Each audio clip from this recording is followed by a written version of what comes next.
চট্টগ্রামের লইট্টা খাইলে মজা পাইবা না খাইলে পস্তাইবা। হ্যালো বন্ধুগণ, আসসালামু আলাইকুম। সবাই কেমন আছেন? আশা করছি সবাই অনেক বেশি ভালো আছেন।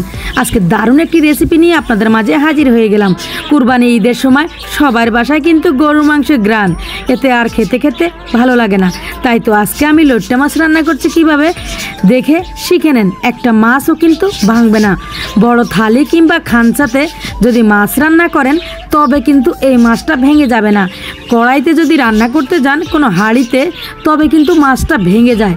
দেখবেন মাছটা ভেঙে একেবারে নরম হয়ে যায়, চামচ দিয়ে তুলতে গেলে মাছটা আর তোলা যায় না। আমি যেভাবে রান্না করছি এইভাবে যদি রান্না করেন তবে কিন্তু লইট্টা মাছ একটাও ভাঙবে না।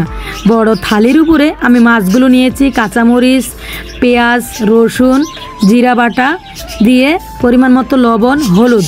শুকনা মরিচের গুঁড়া কখনোই দিতে যাবেন না। যদি শুকনা মরিচের গুঁড়া দেন তবে লইট্টা মাছের টেস্ট নষ্ট হয়ে যাবে। কাঁচা মরিচের একটু পরিমাণটা বাড়িয়ে দিবেন, তাহলেই হবে। এবার সবগুলো মশলা দিয়েই কিন্তু আমি এখানে ভালোভাবে হাতে মেখে নিচ্ছি। এখানে পানি অ্যাড করতে হবে না, হালকা হাতটা ধুয়ে পানিটুকু দিলেই হয়ে যাবে। বেশি পানি দিলে আবার মাছটা ভেঙে যাবে। লইট্টা মাছ আমরা সবাই রান্না করি, কিন্তু লইট্টা মাছটা প্রপারলিভাবে কীভাবে রান্না করব সেটাই কিন্তু জানি না। আজকের ভিডিওটা মনোযোগ সহকারে দেখলে কিন্তু শিখে নিতে পারবেন। আর এই রেসিপিটি আপনারা কিভাবে তৈরি করেন অবশ্যই কমেন্টে জানাবেন। আমি তো এইভাবে করে রান্না করে দেখিয়ে দিলাম, আপনারা কিভাবে রান্না করেন অবশ্যই কমেন্ট করবেন। দেখেন আমি বড় থালির উপরে মাছগুলো মাখিয়ে নিয়েছি। এবার দেখেন এটা কত সুন্দর করে আমি হাত দিয়ে ছড়িয়ে দিচ্ছি। মাছগুলোকে যখন এভাবে করে ছড়িয়ে দিবেন তবেই কিন্তু একটা মাছও ভাঙবে না।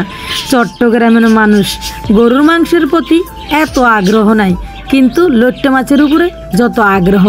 এই সামুদ্রিক মাছে অনেক পুষ্টিগুণ ভরপুর। জানেন এই মাছটা অনেক ক্যালসিয়ামে ভরপুর। চাইলে এই মাছটা আপনারাও খেতে পারেন। তো আমি কিভাবে রান্নাটি করছি অবশ্যই কিন্তু দেখতেছেন। হালকা আমি হাতটা ধুয়ে একটু পরিমাণ পানি দিছি, বেশি পানি দিবেন না, আবারও বলছি। বন্ধুরা কারা কোন জেলা থেকে ভিডিওটা দেখছেন অবশ্যই কমেন্ট করবেন, যেন ধন্যবাদটুকু দিতে পারি। দেখেন চুলার জাল আমি কিন্তু মিডিয়ামে রেখেছি আর এটাকে রান্না করে নিয়েছি। দেখেন এটা কত দারুণভাবে হয়ে যাচ্ছে। দেখেন না, এটা পুরো ঘর গ্রানে একেবারে এত সুন্দর গ্রান বাইর হয়েছে, মন চাচ্ছে যেন এখনই ভাতটা খেয়ে নেই।